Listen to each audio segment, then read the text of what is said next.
Le chef de l'État, le capitaine Ibrahim Traoré, a reçu ce matin le gouverneur de la Banque centrale des États de l'Afrique de l'Ouest, BCAO, Jean-Claude Cassibrou. Les deux personnalités ont largement discuté de l'économie du Burkina Faso et la résilience de l'économie burkinabé au regard des défis sécuritaires et sociaux a été saluée par le gouverneur de la BCAO. Augmentation du prix du litre du Super 91, les structures syndicales n'approuvent pas la décision du gouvernement.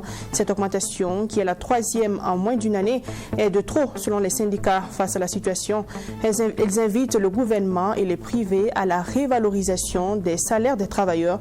Vous les entendrez dans ce 20h.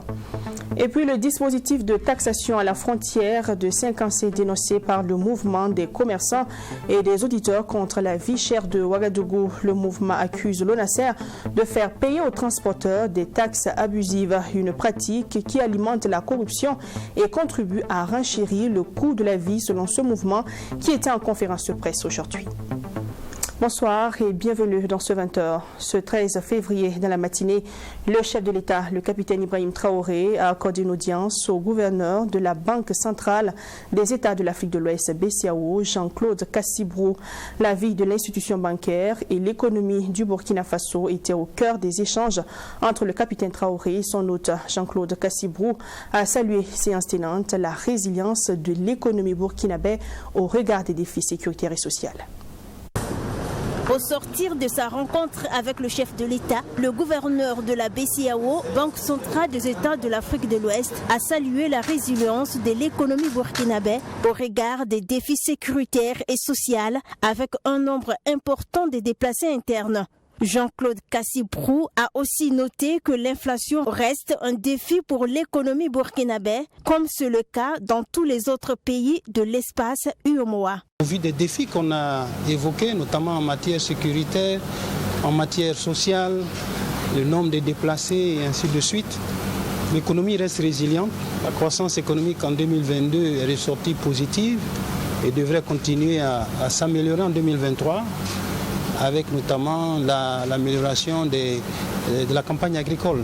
Nous avons noté que le secteur bancaire au Burkina, à peu près 20 établissements, banques et établissements financiers, est quand même solide.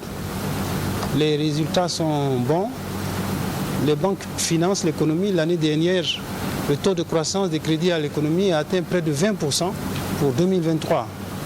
Nous avons noté que les taux de dégradation du portefeuille quand même reste en deçà de la moyenne régionale. Et donc tout ça, c'est des signes encourageants. Les réformes engagées dans certaines dispositions au niveau de la Banque centrale pour la région ont été évoquées au cours des échanges. Il s'agit de la nouvelle loi bancaire, la loi sur les microfinances et la nouvelle loi contre le blanchiment des capitaux. La Banque centrale, qui est la banque centrale des 8 pays membres de l'UEMOA, continue donc à jouer son rôle pour assurer la stabilité monétaire, la stabilité financière, parce que c'est ça qui permet de maintenir la confiance pour les investisseurs et c'est ça qui permet d'assurer que la croissance économique dans notre région, qui, il faut le dire, est pratiquement pendant la période difficile de Covid et de la suite, est restée quand même l'une des meilleures croissances sur le continent. Bien sûr, la situation n'est pas facile. Je crois qu'on a évoqué les défis sécuritaires en particulier et l'impact sur certains secteurs comme les secteurs miniers. Mais nous allons, avec les autorités, continuer à travailler pour faire en sorte que le secteur financier, le secteur bancaire reste un acteur important. Sur la question sécuritaire au Burkina Faso, Jean-Claude Cassibrou a présenté ses condoléances et toute sa compassion aux autorités burkinabées. Il a indiqué que la Banque centrale soutient les autorités burkinabées pour tous les efforts qu'elle déploie pour lutter contre cette gangrène qu'est le terrorisme qui déstabilise la sous-région. La dernière sortie médiatique du chef de l'État, c'était le sujet enrôlé au journal du dimanche soir. Les invités Bruce Emmanuel Sawadgo, administrateur civil, et Almissi Ouedraogo, capitaine de police à la retraite, ont décrypté les propos du chef de l'État tenus face au commissaire de police le jeudi 9 février. Du chevauchement entre gendarmes et militaires à la militarisation de la police, en passant par la corruption au sein de la police, plusieurs questions ont été débattues. Le résumé des réactions, c'est avec Maxime Champion-Barra. Face au commissaire de police, le chef de l'État, le capitaine Ibrahim Traoré, a annoncé que des zones de responsabilité seront définies afin d'éviter le chevauchement entre la police et la gendarmerie sur le terrain. Pour les deux invités du journal du dimanche soir, Bruce Emmanuel Sawadgo, administrateur civil, et Almissi Ouedraogo, capitaine de police à la retraite, le constat est établi. Il y a problème dans le partage des compétences territoriales entre les deux corps. À en croire l'administrateur civil, sur environ 350 départements que compte le Burkina Faso, plus d'une centaine se retrouvent sans un commissariat de police ni une brigade de gendarmerie. Le chevauchement sur le terrain était tel que confronté donc au problème de budget, parce que les besoins sont là. Chaque localité, à un moment donné, demandait soit l'ouverture d'un commissariat de police, soit l'ouverture d'une brigade de gendarmerie. L'un à l'autre, les deux entités de sécurité d'État se retrouvaient effectivement dans une même localité. Et donc, il y a chevauchement, comme le chef de l'État l'a dit. Alors, donc, nous gagnerons, et là, comme je l'ai dit, c'est depuis longtemps que la question a été soulevée, nous gagnerons à faire en sorte que là où il y a l'un, qu'on ne puisse plus amener l'autre. C'est vrai qu'il y a une question de sous, mais en réalité, il y a beaucoup de populations qui se sont proposées de construire, beaucoup de communes, beaucoup de mairies se sont proposées de construire des postes de sécurité. Mais le problème se trouve au niveau donc du personnel, la police, la gendarmerie, et également à comment est-ce qu'on fait pour utiliser de façon plus efficiente les hommes sur le terrain. Si le capitaine de police à la retraite se dit favorable à la suppression de l'un des corps afin de résoudre le problème pour l'administrateur civil, il est important de tenir compte de la spécificité des deux. La gendarmerie, c'est un corps militaire, mais qui joue un rôle de police administrative. La police n'est pas un corps militaire, la police est un corps paramilitaire. Donc, si on comprend bien leur rôle respectif, ils peuvent bien cohabiter sans donc qu'il y ait des couacs nécessaires. Bien sûr, c'est une question de politique nationale, c'est une question de décision politique. Le chef de l'État, le capitaine Ibrahim Traoré, a par ailleurs invité les deux corps à la mobilisation générale et à taire leurs divergences. Pour Almissi Ouedraogo, les rivalités entre gendarmes et policiers sont nées des frustrations dans le traitement. Ce dernier interpelle donc le chef de l'État à prendre ses responsabilités. Je parlais tantôt de, de coup d'État depuis la Haute-Volta. Le premier, en tout cas, qu'on peut dire que c'est un coup d'État, c'est celui perpétré par Césaire. Voilà, et il a en même temps ouvert le bal et s'en est suivi en fait toute une succession de coups d'État. Alors donc, c'est les coups d'État. Quand il y a des coups d'État et que les uns sont privilégiés par rapport aux autres, eh bien ça crée quoi? Ça crée des frustrations, ça crée des tensions qui couvrent, et si vous n'y prenez garde, eh bien ça va distendre davantage vos fils conducteurs. Pour l'administrateur civil, les rivalités ne sont pas propres qu'aux gendarmes et aux policiers. Elles existent également dans l'administration publique. Le problème qui s'est posé depuis un certain temps, c'est quoi? C'est les statuts particuliers dans les différents corps de métier, qui a fait que les gens ont cherché à se protéger. Et au lieu de faire des ouvertures vers les autres corps, chaque corps en fait s'est renfermé sur lui-même. Et ça pose des problèmes. Lorsque vous êtes un autre corps et que vous voulez venir dans ce corps-là, ça crée un problème. Et ça, va falloir ouvrir, parce que nous sommes l'intelligence et la collaboration qu'un autre corps de métier peut apporter à un autre corps, c'est tellement important et précieux. Revenant sur la question de la corruption, le capitaine de police à la retraite Almissi Ouedraogo a indiqué que la place qu'occupe la police n'est certes pas enviable, mais il faut une stratégie de lutte généralisée et donner un signal fort à travers des sanctions. Vendredi dernier, le gouvernement a annoncé une augmentation de 100 francs sur le prix du Super 91, le faisant ainsi passer de 750 à 850 francs CFA. Des structures syndicales n'approuvent pas cette décision du gouvernement. Ceci est une troisième augmentation qui fait passer le cumul à 235 francs CFA en moins d'une année et qui a parallèlement imposé de nouvelles taxes aux contribuables. Selon ces structures syndicales, c'est une augmentation de trop. Et face à cette réalité, elles invitent le gouvernement et le privé à la révalorisation des salaires des travailleurs. Alexis Belemnaba.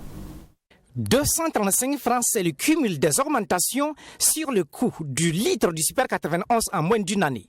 La dernière est de 100 francs en date du 11 février 2023. Et ce, d'autant plus que le prix du baril de pétrole sur le marché international est de $80, et ce, depuis de longs mois. De l'avis du secrétaire général de la CSB, Confédération syndicale du Burkina, cette hausse était prévisible. D'ailleurs, explique-t-il, il y a deux facteurs majeurs qui justifient cette hausse. La crise russo-ukrainienne, la crise sanitaire due à la Covid-19 ainsi que la pression des écologistes. Cette fable sur la maintenance était une fable de mauvais goût et on savait très bien ce qu'il y avait. On savait bien que la Sonabi avait des difficultés financières. On savait que la dette était colossale et qu'à terme, le gouvernement allait être obligé de procéder à des augmentations. La CGTB et la force ouvrière, elles, par contre, estiment que c'est une augmentation de trop. Le Burkina Faso est le pays ouest-africain qui a un taux d'inflation ayant atteint le pic de 18%. En plus de cela, plusieurs taxes sont appliquées sur le Super 91, expliquent ces syndicats. Parallèlement à cela, de nouvelles taxes sont imposées aux contribuables. Quand vous essayez de faire le total de ces taxes et impôts, nous nous retrouvons avec 297,74 sur le litre du super que l'État prend directement sur le consommateur. On perçoit déjà trop de taxes. Au lieu de percevoir jusqu'à 297,74 francs CFA sur le super 91 par litre, et si on renonçait à une partie de ces taxes. Difficile pour tout le monde. Et nous, au niveau du mouvement syndical, on trouvait que vraiment la vie était vraiment devenue très chère pour tout le monde et qu'il fallait trouver des solutions. Vous savez que suite à ces deux augmentations passées, le gouvernement n'a pas eu de mesures d'accompagnement. Voilà, parce que nous avons attendu ces mesures-là en vain. Parlant des taxes, cet avis n'est pas partagé par la CSB. Guy-Olivier Ouedraogo, lui, estime que les taxes permettent à l'État de supporter certaines charges dans un pays où le social et la sécurité demandent beaucoup d'investissement. Si l'État renonce à ces taxes, il est vrai aussi que le budget de l'État ne sera pas ce qu'il est et l'État ne pourra pas faire certains investissements sociaux et autres. C'est la théorie des deux consommateurs et contribuables. Pour un pays où le social et autres demandent beaucoup d'investissement et autres, faisons très attention. Donc, c'est des débats. Qui a tort, qui a raison? Non, ça dépend dans quel angle chacun regarde. L'autre aspect, explique Moussa Diallo et El Hadj Nana, après la relecture du prix du Super 91, c'est le consommateur qui supporte toutes les charges. Charge de dépôt côtier là, gagne quelque chose, transport et transit, gagne quelque chose, frais et marge importateurs, on ajoute quelque chose,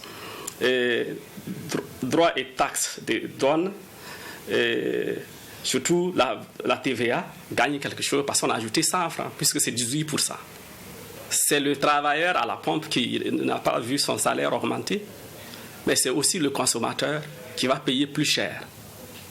Pourquoi dans un État, puisqu'on parle beaucoup de patriotisme aujourd'hui, on ne pense pas qu'il faut faire l'effort là à tous les niveaux?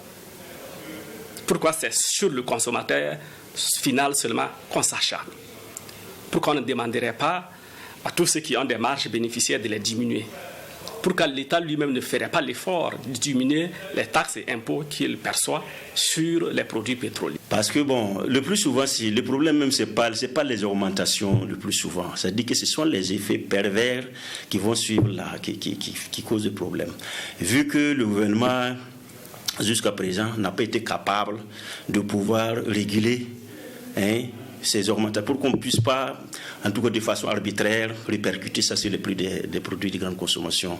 Voilà, on a vu qu'effectivement, quand le gouvernement augmente comme ça, après, en tout cas, il y a des répercussions sur les prix, voilà, souvent de façon arbitraire. Voilà, c'est ça qu'il faut dénoncer. Plusieurs propositions sont faites par ces syndicats. Toutes ces structures syndicales émettent le même souhait, celui de voir les salaires des travailleurs revalorisés pour leur permettre de supporter certaines charges, à l'image de certains pays de la sous-région comme la Côte d'Ivoire, le Togo et le Sénégal.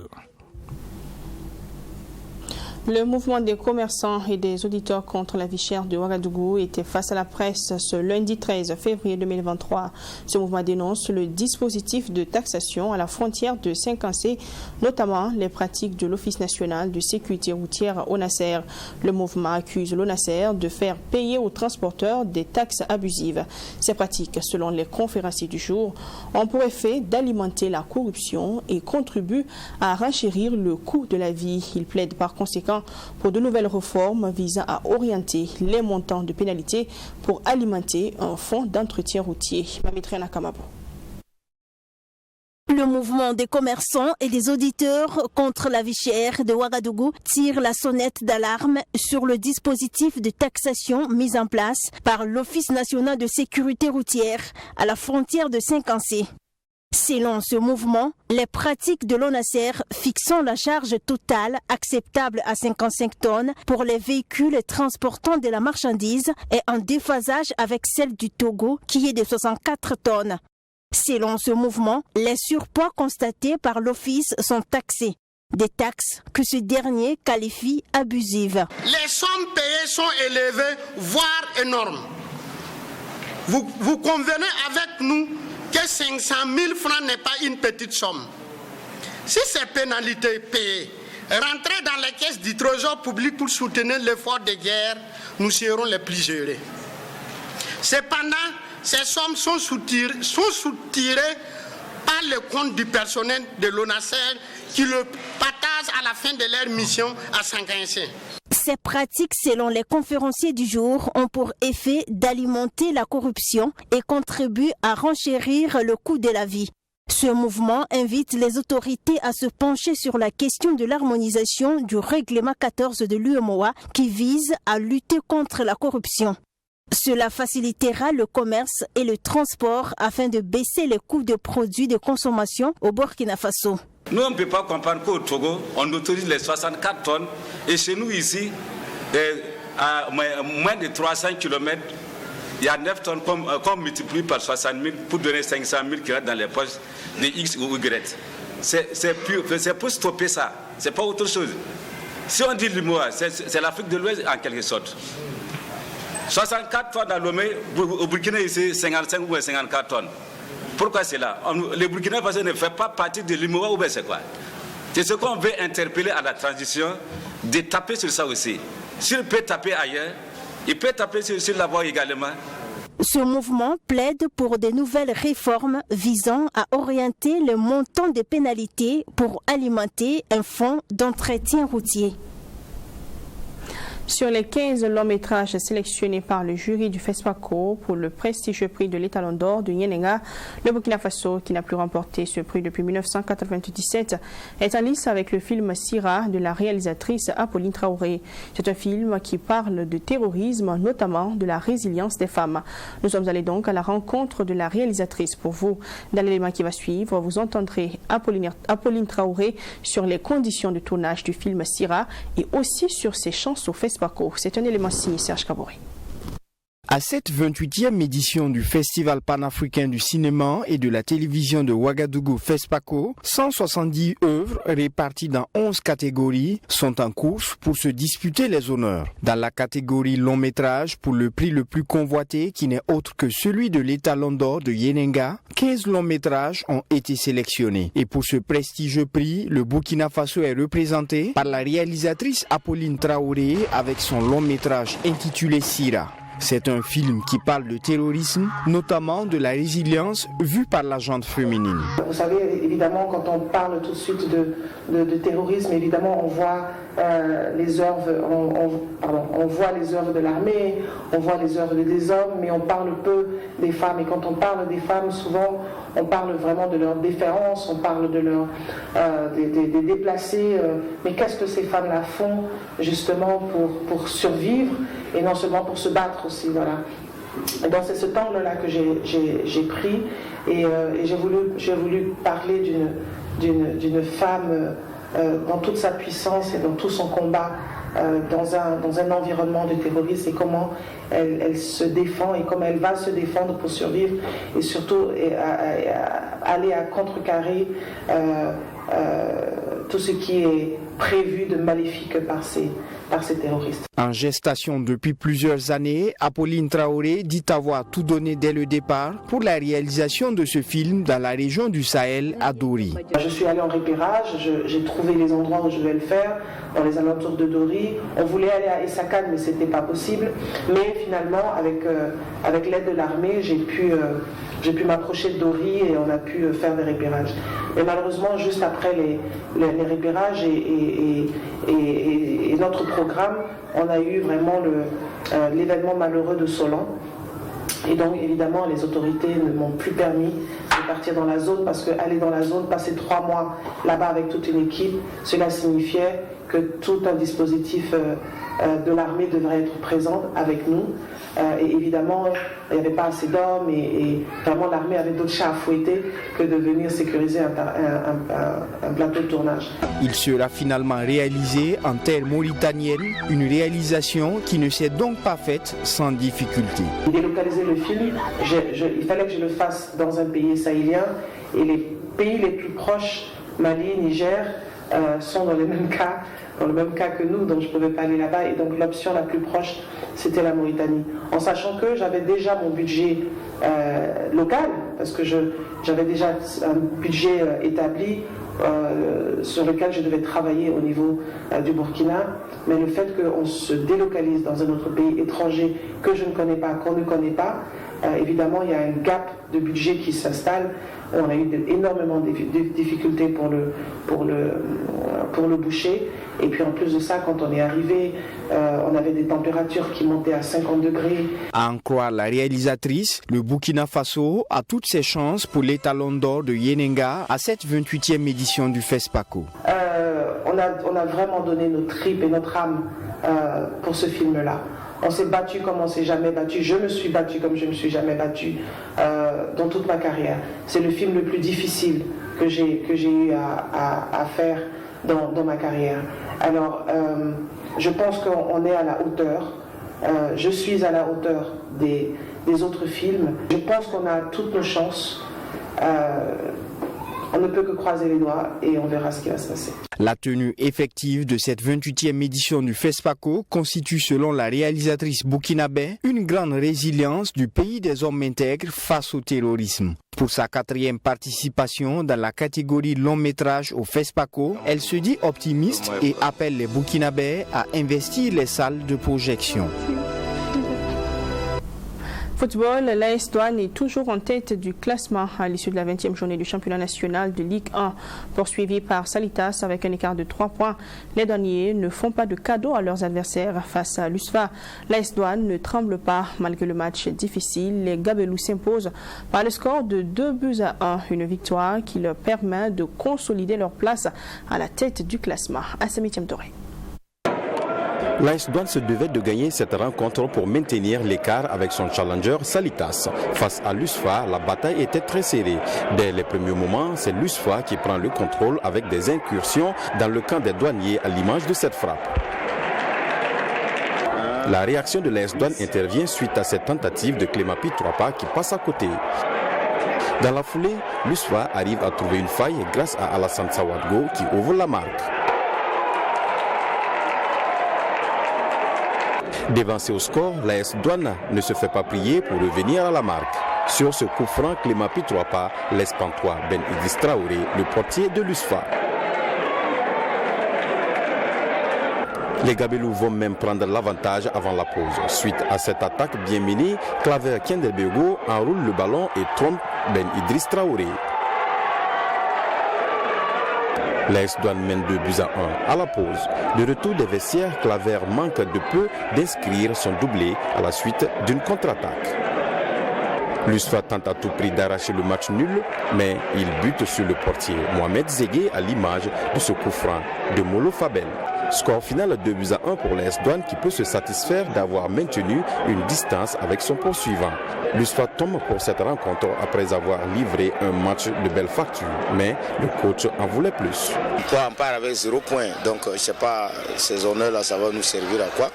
Parce qu'il y avait la place pour prendre au moins quelque chose.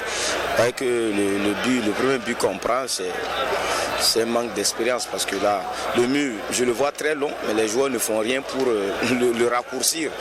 Voilà, donc c'est le manque d'expérience. Ça a été trop facile. Voilà, pour l'égalisation a été très facile. Après, on y croyait, mais à 10, c'est pas facile face à une équipe comme l'AS Douane.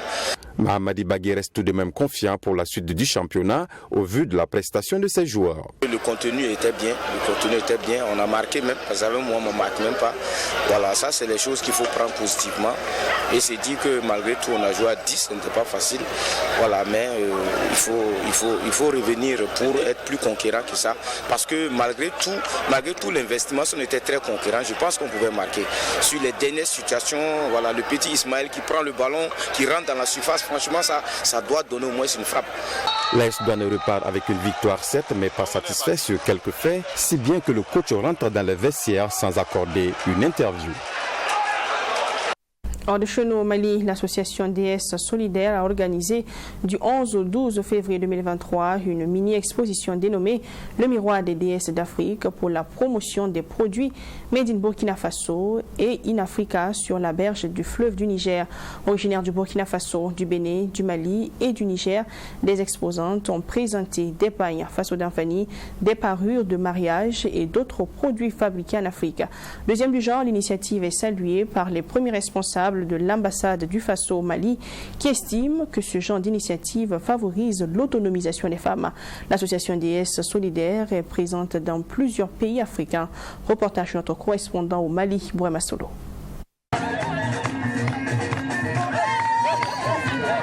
L'exposition Le Miroir des DS d'Afrique est une initiative de l'association DS Solidaire. Cette association, qui est présente dans plusieurs pays africains, a pour objectif de promouvoir la culture africaine à travers les produits artisanaux made in Africa.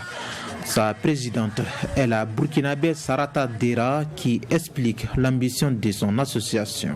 Aucun développement ne peut se faire sans la femme. Ce que nous voulons, c'est autonomiser les femmes.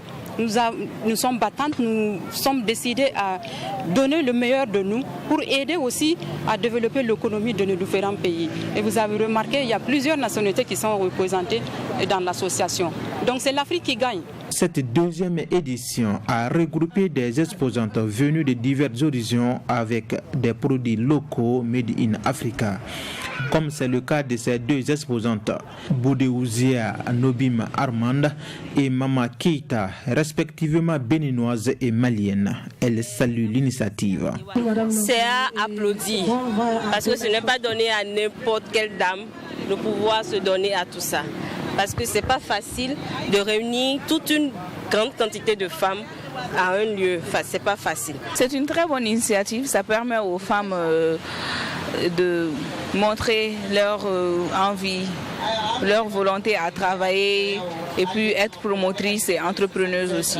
Ça met en valeur l'entrepreneuriat féminin. Venu soutenir l'initiative de ces femmes, Paterne Kaboré et ses collègues de l'ambassade du Burkina Faso au Mali n'ont pas manqué d'encourager les initiatrices dont la volonté est l'autonomisation des femmes. C'est une belle initiative parce qu'elles ont décidé elles-mêmes de se prendre en main et de mener des activités qui promeuvent la culture burkinabé et la culture africaine. Vous avez remarqué qu'il y a plusieurs communautés ici qui font des présentations de produits. Elles ont fabriqué les produits elles-mêmes. Et ce sont des produits du terroir, des produits qui nous ressemblent. Et c'est des produits bio. Donc nous ne pouvons qu'encourager ces genres d'initiatives, ces genres d'activités qui contribuent à l'autonomisation aussi de la femme. Et c'est pour cela que nous sommes là pour soutenir. Après 2 jours d'exposition, le bilan est positif. Se sont réjouis les exposantes.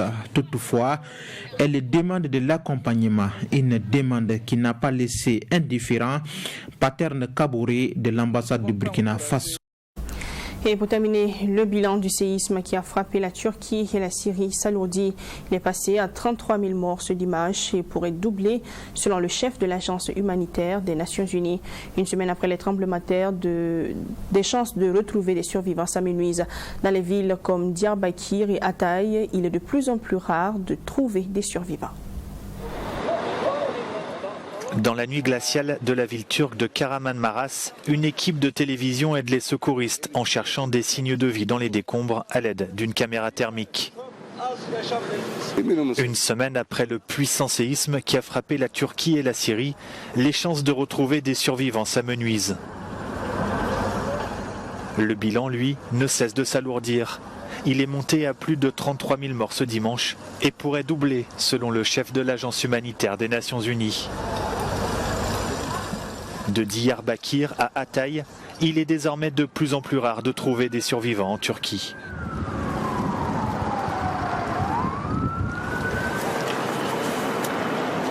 Oğlum yurt dışındaydı. Moralı sıfırdı. Çabalıyordu, onu kurtarmaya çabalıyordu ama hiçbir şekilde kurtaramıyordu. Hep ses var ama hiçbir şekilde inmiyor, kimse göremiyor. En Syrie, l'aide internationale peine toujours à arriver dans les zones rebelles ravagées par le séisme. Un seul point de passage à la frontière turco-syrienne est à ce jour opérationnel. Le chef de l'OMS a rencontré ce dimanche le président syrien Bachar al-Assad pour tenter de débloquer la situation. احنا من اكثر من 12 13 سنه ما اجانا اي عتاد للدفاع المدني، يعني على مستوى ابيال، على مستوى بطاريات، نحن ما عندنا اي شيء. المعدات هي لو كانت متواجده عندنا كنا انقذنا مئات الضحايا وبجوز اكثر كمان. Les Émirats arabes unis ont déjà fait parvenir de l'aide à la Syrie et l'Arabie saoudite s'apprête à le faire. Le Hezbollah libanais, allié du gouvernement syrien, a de son côté envoyé ce dimanche un convoi de nourriture et de médicaments dans l'ouest du pays.